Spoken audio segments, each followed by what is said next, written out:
Good morning बच्चों, मैं हूं कमलेश और आप देख रहे हैं क्लास जैम चैनल। चलिए क्वेश्चन क्या कहता है समझते हैं, फिर एक्शन करते हैं। बोल रहा है a hemispherical depression is cut out from one face of a cubical block, cubical wooden block. ठीक है, तो ये हमारा एक क्यूबिकल क्यूब से बना हुआ है क्यूबिकल। ये हमारा क्यूबिकल ब्लॉक हो गया। कैसा बना है? That the diameter L of the hemi is equal to edge of the cube. ये जो है सारे इसके एज हैं, इसको एज बोलेंगे। ये है एजेस, किनारा। ठीक है, ये जो है कितना है? एल, जस्ट एल है। ठीक है, मीटर सेंटीमीटर नहीं है, एल है। इसके जो साइड्स हैं ये वो जो है एल है, एजेस एल है।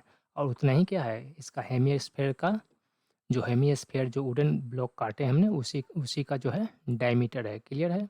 ये बात आपको समझ में आ गई होगी। अब क्या कहता है? Determine the surface area of the remaining solid. अब जो काट के निकाला गया उसको समझना पड़ेगा आपको, क्या कर रहा है, कहाँ से काट के निकाला। अब ये देखिए, यहाँ से हेमिस्फेयर काट के निकाला गया है। क्लियर है? ये जब काट के निकालेगा मतलब ये जो यहाँ पर आपको जो एक स्क्वायर टाइप दिख रहा है, इसी स्क्वायर से एक जो साइड है जो स्क्वायर टाइप है उसमें से कट होकर निकल गया हेमिस्फेयर।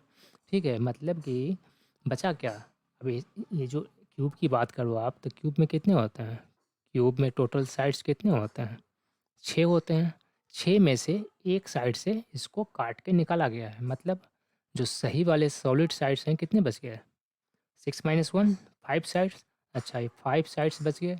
और ये सारे के सारे क्या हैं? स्क्वायर हैं। एक साइड का स्क्वायर कितना होता है? एक एक स्क्वायर का एरिया कितना होता है? ए स्क्वायर। यानी कि ये 5 ए स्क्वायर लिख सकता हूँ, कोई दिक्कत नहीं। इसको छोड़ करके, इसकी बात नहीं हो रही है, इसको छोड़ करके जो 5 साइड्स जो हैं इसके बिल्कुल क्लियर है, इसमें कोई इश्यूज नहीं है। वो तो 5 ए स्क्वायर हो गया उसका एरिया। अब क्या बचा उसकी बात कर लेते हैं। ठीक है, बचा क्या? यहाँ से कट क्या हुआ? हेमिस्फेयर। जब हेमिस्फेयर कट हुआ तो यहाँ पे कुछ गड्ढा टाइप बन जाएगा।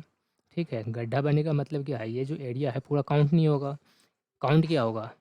ये जो इसका सरफेस एरिया है, कर्व जो है, कर्व सरफेस एरिया वही काउंट होगा हेमिस्फेयर का, यहाँ से यहाँ तक। जिसको आप छू सकते हो, महसूस कर सकते हो, छू करके वही होता है, उसी का एरिया निकलता है। बेसिकली एरिया वही है जिसको आप छू सकते हो। तो हम जो है इस पार्ट को तो छू पाएंगे, इसको छू पाएंगे क्या? जो ऊपर में सर्किल बना हुआ है, एक ऊपर सर्किल भी तो दिखेगा। जब आप हेमिस्फेयर को काटोगे तो एक सर्किल नहीं दिखेगा ऊपर में? हेमिस्फेरिकल ब्लॉक में एक सर्किल भी दिखता है ऊपर में, टॉप में ऐसे ही रहता है। ठीक है, कटा हुआ। तो ये तो दिखेगा, तो ये पार्ट दिखेगा, लेकिन इसको टच तो नहीं कर पाओगे। मतलब क्या होगा? ये माइनस हो जाएगा। तो माइनस कितना होगा? माइनस जो होगा ये कितना होगा? पाई आर स्क्वायर। जो सर्कल का एरिया है वो तो माइनस करना पड़ेगा। ठीक है, तो हम यहाँ पर डायरेक्ट लिख लेंगे। इसमें से ये तो 5 साइड क्लियर हैं। छठे साइड की बात करता हूँ। छठा साइड क्या हो गया? ए स्क्वायर हो गया। लेकिन ए स्क्वायर कंप्लीट नहीं है। ये जो 6 साइड हैं क्यूब के, उसमें जो है क्लियर नहीं है पूरा, इसमें से कुछ पार्ट कटा हुआ है। तो हमने जो है पहले इसका पूरा पार्ट ले लिया। इसमें से माइनस क्या होगा? माइनस क्या होगा? एक जो सर्किल है, जो टॉप पे सर्किल बनता था, वो हमारा सर्किल नहीं रहेगा। मतलब पाई आर आर स्क्वायर इससे निकल जाएगा बाहर। क्लियर है? इस एरिया से, इससे जब पाई आर स्क्वायर आपका बाहर निकलेगा, ठीक है, तभी तो ये बचेगा। ये वाला पार्ट, ये वाला पार्ट जो चारों कॉर्नर पे हैं थोड़े थोड़े बच जाएंगे। क्लियर है? ये जो 4 पार्ट कॉर्नर पे बच जाएंगे वो कैसे निकलेगा? एक साइड का एरिया, क्यूब के एक साइड का एरिया माइनस क्या करेंगे? ये वाला सर्किल का एरिया। इतना क्लियर है? अब इसमें कुछ ऐड भी होगा। क्या ऐड होगा? यहाँ से यहाँ तक, यानी कि हेमिस्फेयर का कर्व सरफेस एरिया। क्लियर है? क्योंकि जब यहाँ पे गड्ढा होगा, इसको छू पाओगे, आप छू पाओगे तो इसका भी तो एरिया इंक्लूड होगा। तो इसका एरिया कितना होता है? पाई आर स्क्वायर 2 टाइम्स होता है। 2 पाई आर स्क्वायर हेमिस्फेयर का कर्व सरफेस एरिया होता है। ठीक है, और कोई पार्ट आपका नहीं बचा।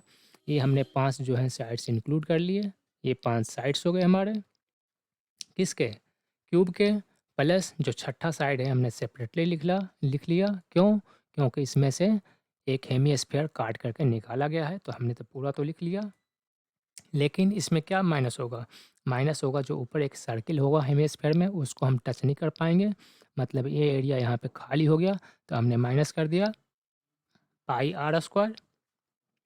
सर्कल का एरिया पाई आर स्क्वायर होता है, हमने माइनस कर लिया, प्लस क्या होगा ये वाला, मतलब क्या होगा curve surface area of hemisphere, ये जो हो जाएगा ऐड हो जाएगा, इसको हम छू पाएंगे। तो इतना जो पार्ट आपका बनता है ये बनता है केवल ये जो कट आउट हुआ यहाँ से, इसके लिए इतना हमको कैलकुलेशन करना पड़ेगा। क्लियर है? अब इनको कैलकुलेट कीजिएगा तो आपका आंसर आ जाएगा। कैलकुलेट कीजिए, देखिए यहाँ पे क्या है 5a²। ए कितना है, जो इसका एज है वही इसका डायमीटर है, और गिवन है कितना एल, एल है तो एल हो गया यहाँ पे, ठीक है। स्क्वायर, स्क्वायर बना दिया हमने, प्लस अब यहाँ पे क्या है a², हमने ए के बदले एल लिख सकते हैं, ये क्यूब की बात हो रही है तो क्यूब का एल का स्क्वायर हो गया, माइनस क्या होगा, अच्छा यहाँ पे देखिए पाई आर स्क्वायर है माइनस का, और यहाँ पे है प्लस का पाई आर स्क्वायर, तो माइनस प्लस करके कितना बच जाएगा, केवल बचेगा पाई आर स्क्वायर। मैंने एक बार ऐसे ही छोड़ दिया, आगे कर लेते हैं। अब क्या हो गया 5l² प्लस l², हम 6l² लिख सकते हैं इसको, तो हमने कर लिया इसको 6l² माइनस ये कितना बचा, ये बचा, सॉरी ये माइनस और प्लस का है तो ये प्लस का बचेगा, ठीक है। तो ये क्या हो गया आपका पाई आर स्क्वायर। अब इसको हम अलग से ये कर लिए, पाई का पाई छोड़ दिए, आर कितना है, अच्छा यहाँ पे क्या है डायमीटर की बात हो रही थी, डायमीटर एल है, यानी कि आपको पता होगा कि सर्किल का डायमीटर कितना होता है, सर्किल का डायमीटर जो होता है रेडियस का दुगना होता है, मतलब रेडियस कितना होगा डायमीटर का आधा हो जाएगा। तो यहाँ पे हम लिख सकते हैं आर के बदले क्या हो जाएगा l/2, डायमीटर ये पूरा का पूरा है, इसका आधा की बात हो रही है तो l/2 हो गया। तो यहाँ पे हम लिख सकते हैं पाई इंटू l/2। इतना सबको समझ में आ गया होगा, क्लियर है? अब इसमें आप क्या कर सकते हो, चलिए यहाँ पे लिख लेते हैं। अब इसमें क्या कर सकते हो आप, ये तो 6l² है, इसका कुछ नहीं हो सकता, प्लस पाई l²/4 आ जाएगा, इसका स्क्वायर कर लिए तो हो गया पाई, एल का स्क्वायर तो l² हो गया, और नीचे 2 का स्क्वायर कितना हो गया 4 हो गया। इतना क्लियर हो गया। अब यहाँ पे कुछ भी नहीं है तो क्या है 1 है, पहली बात। दूसरी बात यहाँ पे l² और l² हम इसको कॉमन ले सकते हैं, तो l² हमने कॉमन ले लिया, बचा क्या यहाँ पे बच गया 6/1 प्लस यहाँ पे क्या बचा, यहाँ पे बच गया आपका पाई/4। क्लियर है? ठीक है बेटा। अब क्या बचा इसमें, कुछ नहीं बचा, हो गया सोल्व। अभी क्या करना है 1 और 4 का एलसीएम, यहाँ पे हो गया 4, 1 से जाएगा 4 टाइम्स, 4 × 6 24, और प्लस ऐसे ही करके यहाँ पे क्या आ जाएगा पाई। यहाँ से हम इसको आउट कर सकते हैं, इस 4 को हम इधर कर लिए तो क्या बन जाएगा l²/4, क्यों, क्योंकि ये मल्टीप्लाई में है और ये डिनोमिनेटर में है, तो हमने डिनोमिनेटर में बाहर लेके आ गया, बचा क्या हमारे पास 24 प्लस पाई। यही बन गया आपका आंसर। इतना ही होगा, कोई दिक्कत है? चलिए समझ में आ गया तो थम्स अप प्रेस कर दीजिएगा। Bye bye. जिनको समझ में नहीं आया भाई कमेंट करो, हम और एक्सप्लेन कर देंगे, हैं, कोई दिक्कत नहीं है। समझ गए?